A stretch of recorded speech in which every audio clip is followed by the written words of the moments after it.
হুতিরা কি আবারও লোহিত সাগরে আগে করেছে কিনা, ট্যাঙ্কারে হামলা না, করেছে কিনা? হুতিরা 2 দিন ওটা কি আগে করছে। আগের? সৌদি দুদিন আরবে। আগে। সৌদি সৌদি আরবের আরবে, হ্যাঁ। হ্যাঁ, হ্যাঁ, এটা হলো একটা ইগনোর এয়ারপোর্ট বলে এটারে। Ignore seaport, sorry, ignore seaport থেকে এটা আমি সিপোর্টটার নামটা আপনাকে দিচ্ছি। আমার কাছে আসতে দাঁড়ান একটু। তার আমি একটু দেখিনি, মালিকানা দিন তেলের চাং। আমাজন নামে জাহাজটি ইয়ানোবু পোর্ট উপকূলে একটি সিটি, ব্যালাস্ট হ্যাঁ। ক্ষেপণাস্ত্র। না, না, না, এটার নাম হলো ইয়ানবো।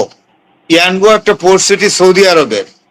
এই ইয়ানবো ইয়ানবুর পোর্ট উপকূলে। সিটি, হ্যাঁ, ইয়ানবো পোর্ট সিটি থেকে 63 কিলোমিটার দূরের জায়গাটাতে একটা হুম হুম হুম। সৌদির একটা জাহাজের উপর অ্যাটাক করছে। তবে হুতিরা বলে নাই যে আমরা অ্যাটাক করেছি। তা আমি তো মনে করি রেড সিতে, এটা লুইত সাগরে। তো লুইত সাগরে হুম যে অ্যাটাক হয় সেটা হুতিরাই করে। কিন্তু হুতিরা এটা ক্লেম করে নাই বা অ্যাডমিট করে নাই যে আমরা করেছি।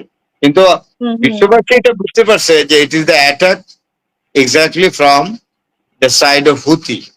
হুতি, হুতিরা হ্যাঁ। কিন্তু দিনের পর দিন অনেক শক্তিশালী হচ্ছে এবং হুতিরা হুম। কাউন্টার ফোর্স হবে মারাত্মক ইসরায়েলের বিরুদ্ধে এবং সৌদি আরবের বিরুদ্ধে। আচ্ছা ফরাদ ভাই, আমরা আগেও আলোচনা করেছিলাম যে যে সেনারা আছে আর কি, তাদের অনেক মানে কিছু বডি ব্যাগ এসেছে, কিছু মানে মার্কিন সেনাদের কিছু আহত হয়েছে। তো তারা নিজেরাই মার্কিন সেনেটররাই তাদের আবার একটা শুনানি করছে আর কি, কতজন কি নিহত হয়েছে, আহত হয়েছে সেরকম মার্কিন সেনাদের। হুম। এরকম এইটার ব্যাপারে বিস্তারিত আপনার কাছে কোনো নিউজ আছে কিনা? না, এখন হয়েছে কি, ওদের সরাসরি এদেরকে কি ইন্টারভিউ করছেন না, সম্ভবত তাদের ইয়েদের মানে মা বাবা বা ওয়াইফদের ইন্টারভিউ করছে সেনেটররা। আসলে হুম যারা হুম যুদ্ধে আছে, যারা আহত হয়েছে, তারা তো হুম। বা তাদেরকে আসলে আমেরিকা তো নিতেও পারছে না, এখন নেয়ও না। তারা হ্যাঁ যদি হ্যাঁ হ্যাঁ। আপনার এয়ারক্রাফট ক্যারিয়ারে আহত হয়ে পড়ে থাকে ওইখানেই থাকে। তারা মেডিসিন পাচ্ছে না, তার- তারা আপনার হ্যান্ড ওয়াশ পাচ্ছে না, তারা বাথ মানে শাওয়ার নিতে পারছে না, তাদের ওয়াশরুম নষ্ট, সবকিছু, ইভেন টুথপেস্টও পাচ্ছে না তারা। তো এখনো হুম তো হুম অনেকে তো সুইসাইড নোট লেখছে তাদের ওয়াইফদের কাছে, তাদের মা হুম বাবার হুম কাছে, হুম যে আমরা মরে যাব এইভাবে।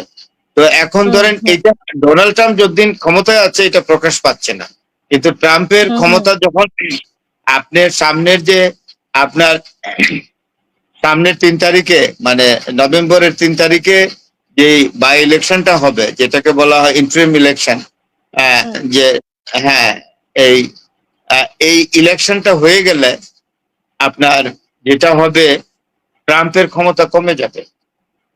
বুঝতে পেরেছেন? এই ট্রাম্পের ক্ষমতা কমে যাওয়ার ফলে যে জিনিসটা হবে, তখন কিন্তু এই সৈন্যগুলাকে সরাসরি আনার নির্দেশ দিবে। অর্থাৎ সেনেট এবং কংগ্রেস স্ট্যান্ডকমকে বলবে এই সৈন্যগুলোকে পাঠাও আমাদের কাছে। হ্যাঁ, হুম তখন তাদের ইন্টারভিউ নিবে যে যুদ্ধের হালাত কি, অর্থাৎ যুদ্ধের ময়দানের অবস্থা কি। তখন তারা হুম হুম তাদের এই দুর্দশার কাহিনী বলবে। আসলে কোনো লাভ হচ্ছে না তো, আরো তো শুনতেছি অনেকগুলো জাহাজ নাকি পাঠাইছে, এগুলো ভুয়া নিউজ দিচ্ছে আসলে। অনেকগুলো হুম চ্যানেল হুম এগুলো বলে যে আমেরিকা আরো অনেক জাহাজ উপসাগরে পাঠাচ্ছে। আরে অনেক জাহাজ পাঠানোর দরকার নাই তো, 4টা জাহাজ পাঠালেই তো মোর দেন এনাফ। যেমন জেরাল্ড হুম হুম ফোর্ড আছে, ইউএস আব্রাহাম লিঙ্কন আছে, তারপরে ইউএস বুশ আছে, তারপরে ইউএস ওয়াশিংটন আছে। এই 4টা জাহাজ পাঠালেই তো মোর দেন এনাফ। তাহলে এই যে বলে হাজারে হাজারে কাতারে কাতারে জাহাজ আসতেছে, এগুলো আসলে ফেক নিউজ। এগুলো হুম আসলে হুম। চিট করা ইয়ারদের সাথে, দর্শক শ্রোতাদের সাথে বা সাধারণ মানুষের সাথে চিট করা। আমি মনে করি যারা আসলে চ্যানেল চালাচ্ছেন তাদের কিন্তু দায়িত্বশীল হতে হবে। They should exactly provide the exact news.